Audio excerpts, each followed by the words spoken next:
We're still sort of a largely old-fashioned company doing things in an older way. This is Grounded in Granite, where every person and every place has a story to tell. I'm Jason Schreiber. Hello, everyone. Welcome to today's episode of Grounded in Granite. I'm in Franklin, New Hampshire, and I'm at Acme Staple Company, and I'm joined by the owner and president, Tom Gold. I think a lot of people in New Hampshire do not know that we have this big staple company, and you've been making staples. Well, it was founded in 1894, has been here in Franklin since 1959. Right. And so a long history here making all kinds of staples, and there's all kinds of machinery. And so we're going to take you through this facility so you can see what actually goes into making the staples that I guess desktops, desk staplers and all these other kind of staples that I don't even know. You got to explain it to me, because for farming equipment, agriculture, and all kinds of stuff. Yeah. So Tom, explain what you do here then, the types of staples, and we can get into some of the history too. But so mostly we make special staples. Like many American businesses, we've been forced to the edges of the manufacturing platform, if you will, with a lot of the mass production going to Asia. 80-90% of all staples that are used in the United States, for whatever purpose, come either from Europe, but to a much greater extent from Asia. China, Korea, Taiwan. Now with the tariffs, Vietnam, Cambodia, Indonesia, India. So we have focused on special applications. So as you mentioned, for agriculture, we make staples that are used to attach wire to fences. We have staples that are in caskets, staples that are in tires. Oh my gosh. Staples. Casket staples. Yes. Staples that are used to affix low voltage and NMB Romex wire to wood. All different kinds of applications. Wow. So in all different sizes, like just little staples, and then how big? What are some of your biggest staples? Like how big would they be? So we can make anything at this point with what's called up to a 2-inch slug length, meaning the total dimensions of the staple are up to 2 inches. Up to 2 inches. Okay, so that would be your biggest that you make. Okay. Now you were saying there's only 3 staple companies in the U.S. That's correct. And you're one of the 3. That's right. And wow. So there's Senko, which is a big company in Cincinnati. They're a Fortune 200 company, and part of Kyocera, which is a big Japanese multinational. Then there is a branch of a European manufacturer called Probina that's in West Virginia, and there's us. Okay. And then there are other non-full line manufacturers, like for medical staples used to close a wound or something like that. Okay. We're a full line manufacturer, and we can make pretty much anything. So how many employees do you have here, Tom? How big is your operation? 20 or 30 people, depending. Okay. Yeah. So we're a small company. You're a small company, but obviously there's, I said you're only one of 3. So right. So we swing above our weight in terms of importance in the industry. We have contacts with many, many large companies. We do business with many large companies. One of our businesses is that we sell cable tacker guns that are used to install fiber optic, low voltage, Cat5 wire for telecommunication and fire alarm applications. So our guns are on every Verizon truck in the country. So, wow. Okay. I was going to ask where would people find your staples? Like what sort of companies might they be familiar with that might be using staples that made right here? Right. Yeah. Right. So, you'll see as we go out there that's one of the things that we do is, and that's it's a big part of the business. So as far as some of the history, can you kind of talk a little bit about that? It was founded in 1894 in Philadelphia. Philadelphia, okay. And the owner of Acme at the time had the original patent for cohered staples. So before, you used to have individual staples that you would use for whatever you would use them for, but he figured out how to glue them together in a stick, or what we call a strip. So he had that patent for however long you had patents back then. Then the company moved to Trenton, New Jersey. And in 1959, they moved the company here to Franklin as part of an industrial revenue bond kind of a deal. Okay, I was wondering how it got how did it end up here? Yeah, I think that the family that owned it wanted to move up here. They may have had summer house somewhere on a lake, Right. and they wanted to have their company here with them, and they made an arrangement to get financing to build the building, and move the company here.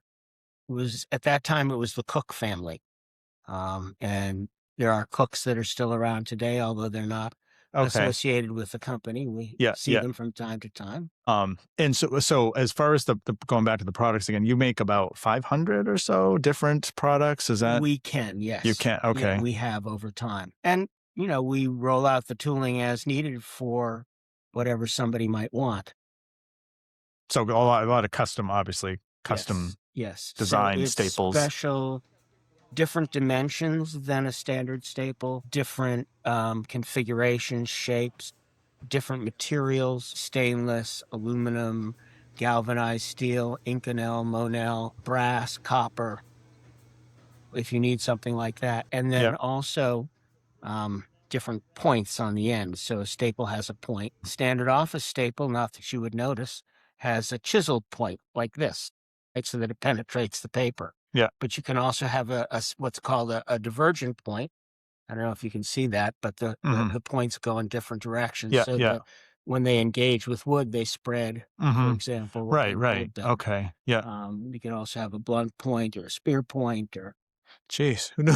Right. Who knew there was so much to a staple and so many different types of staples? I mean, down into a little world. So as I was saying, I mean, most people would just think of the your stapler on your desk, and that's what they think of as staple. You make some of those, and maybe it started out that was more of what.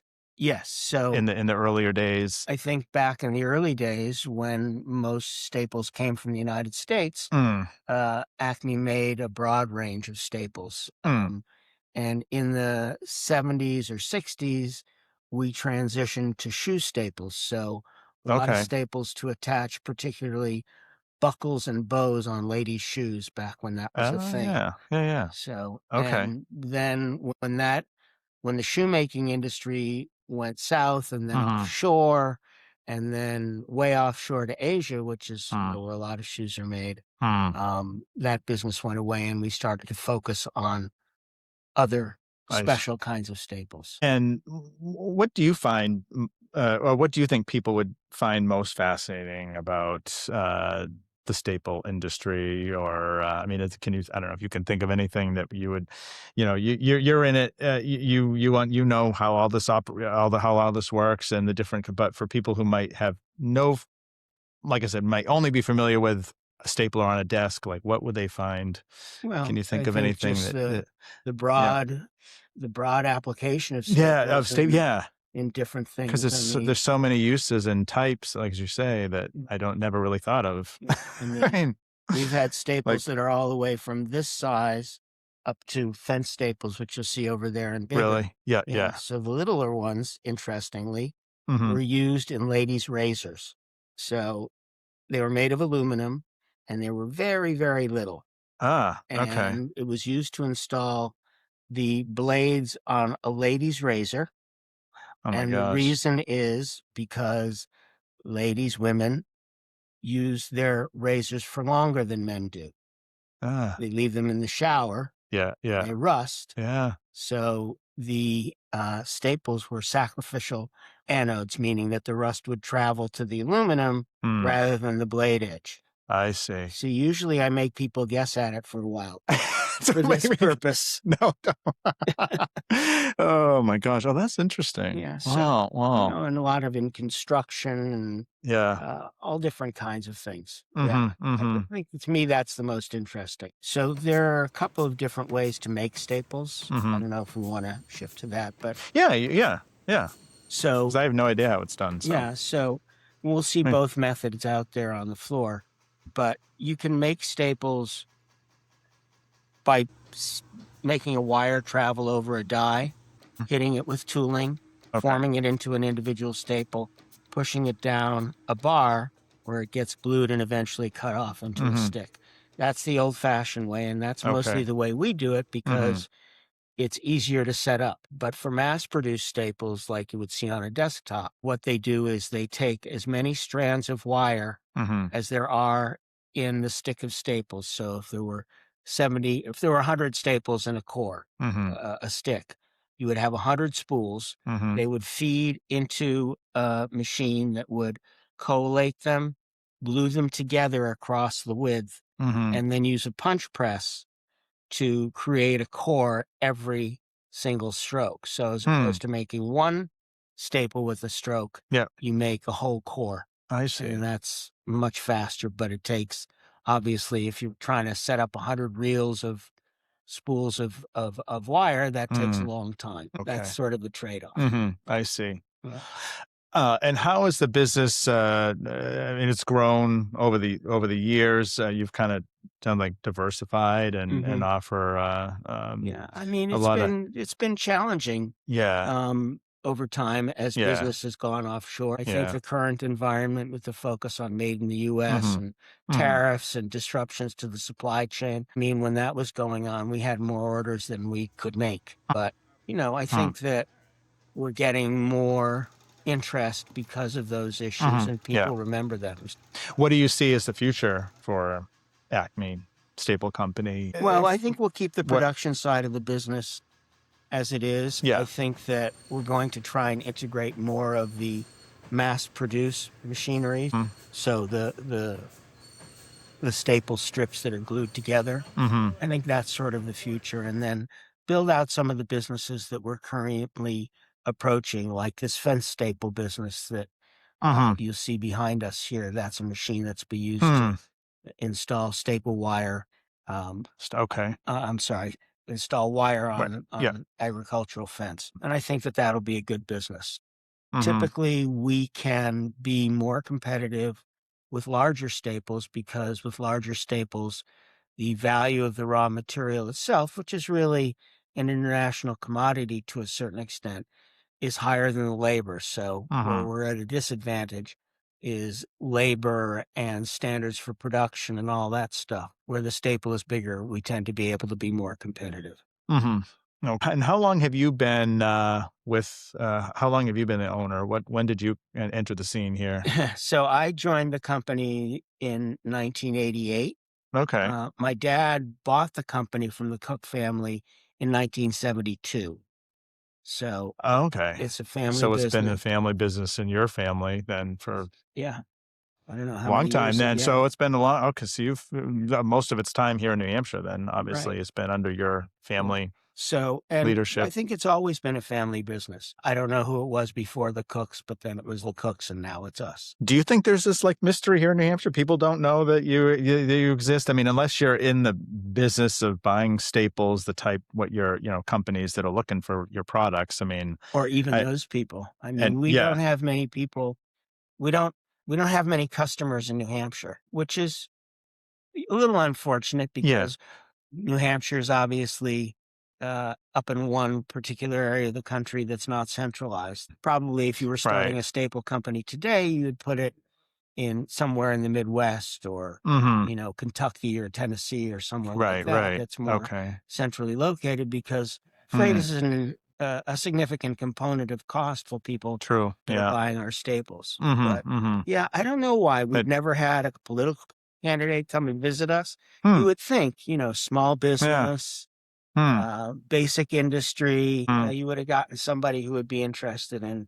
I mean, you're clearly proud of the Made in the USA. I mean, I see signs everywhere here for so that's a big that's important.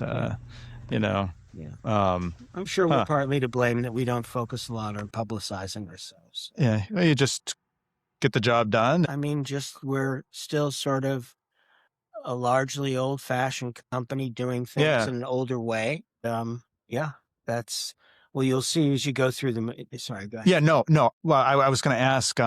Have you thought at any point about, you said you don't have, a lot of business here in New Hampshire, but have you thought about relocating or, I don't know, maybe? Yeah, no, I mean, I don't think you would relocate what's here. Okay. Um, Yeah. I think that would be challenging. I mean, you'll see that there's a lot of equipment here that would need to be moved, and It'd be a job to move this place. Yeah. I mean, I think we might open up a branch somewhere else, that is more centrally located, closer to the markets that we want to serve. But Okay. Yeah. I don't think we're moving from here. No. Yeah. So New Hampshire's been a good home Yeah. for this business, and I would say that we've had trouble, like everybody, yeah. in getting labor, getting people to work here. I think there's been a real shortage of people, and Mhm. I think Which that's is result of I don't know what it's a result of the pandemic and money people got then, and but apart from that, I think New Hampshire's a good place to be. How did you fare during the pandemic? So we made staples for use in filtration devices for one of our customers, so we were able to remain open. Oh, So we didn't have to shut down at all. And obviously, all the government assistance, we got our fair share of that, so that helped us through what was a very difficult period. Right. So, Yeah. And obviously not alone. I mean, there were obviously many companies had some struggles post COVID, but but I'm glad to see things are going well, and we're still here. You're still here, and yeah. This is the original building? Yeah, from 1959. Yes. Yeah. It has that appearance. Yes. But I mean, not much has changed. No. Sort of paint and whatever. Yeah. But it's worked. It's served your purpose. I mean, it's size wise, you were able to fit. Oh yeah, everything you need here. We have extra space. Yeah. We could use to expand, and maybe we will expand in some respects here. See how it goes. How big of a piece of property do you have? So this building is 40,000 square feet, and we're on 40 acres of land. So we go all the way down. So you've got quite the we go all the way down from here to the Pemigewasset, sort of between the Franklin dams. There are two dams. One was from the Great Flood that happened in the Franklin flood in the 40s. And there's another dam below it. So we have sort of a dam pond or lake in between, but our property runs all the way down to, there are some town wells in the property below us, but we go all the way down there and then to either side of the building. Okay. Tom, I was going to ask, how did you learn the business and all the, I mean, obviously there's a lot to learn here, and all the technical stuff and how to make, you probably knew nothing about staples until. Yeah. I mean, well, so it was dinner table talk. You kind of grew up in it, right, in a way. But, I could not run a staple machine. And in some respects, that's a deficiency for me. I should be the guy that gets out there and tinkers. Those are the guys that are they're really suited. But, you apply common sense and a little bit of intelligence, and, you have good people, which we do, and you let them do their roles, and that's how I integrate with the business. Yeah. So, Okay. Anything else, Tom, that you feel is important to mention, or want people to know? You're here. That's the main message, that you're here, and and maybe if a politician is listening, you would invite them to come check out the place anytime and see what you're actually doing here. I mean, Absolutely. it's great that you're able to keep this place afloat, and it's got such a long history. I mean, well, we're looking forward to the next 125 years. Although it will be somebody else from. It won't be you. It won't be you. But But is there a next generation in your family that would have an interest in this company? Or there is a next generation. Okay. I have 4 sons. You do, and they are not in the business. They're doing other things. Okay. But they have expressed interest from time to time. Yeah. So.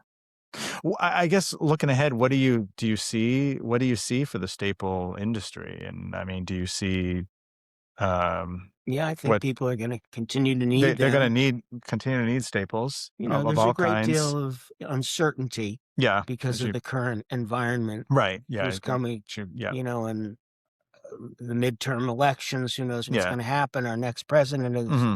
is Mm-hmm. that person going to maintain the, Mm-hmm. the Mm-hmm. approach that this Mm-hmm. one has? Mm-hmm. Mm-hmm. So it's a little hard Yeah. to know other Right. than to Right. just keep plodding along in a way that the business makes sense, kind Mm-hmm. of regardless of what the Mm. parameters are, what societal and market parameters are out there. So I Mm. guess that's all we can do. And I'm not making a comment on good, bad, or indifferent. I'm No. just saying, Yeah. Right. Right. mm, Yeah. Yeah. Yeah. Hmm. Well, Tom, I appreciate you sitting down and sharing the story of Acme Staple Company and learning about staples. Again, a subject I knew nothing about other than just when I needed a staple, the staple paper. right. It was there, and but I think it's really kind of fascinating, and Well, to be right here in New Hampshire. very Yeah. glad you were So able to come, and yeah, thank you it's very been much for it's putting a been little bit of a yeah, spotlight on yeah. us. That's nice. Yeah, I think it's great. Well, until next time, remember, every person and every place has a story to tell. We'll see you soon. Thanks for tuning in to Grounded in Granite, where we celebrate the people, places, and stories that make New Hampshire home. If you've enjoyed today's episode, make sure to follow Grounded in Granite on Facebook, X, TikTok, and Instagram for behind-the-scenes clips, photos, and more. Subscribe to the Grounded in Granite YouTube channel to catch full video episodes. You can also find Grounded in Granite on Spotify, Apple Podcasts, Amazon Music, and iHeart. Until next time, stay curious, stay connected, and stay grounded in granite.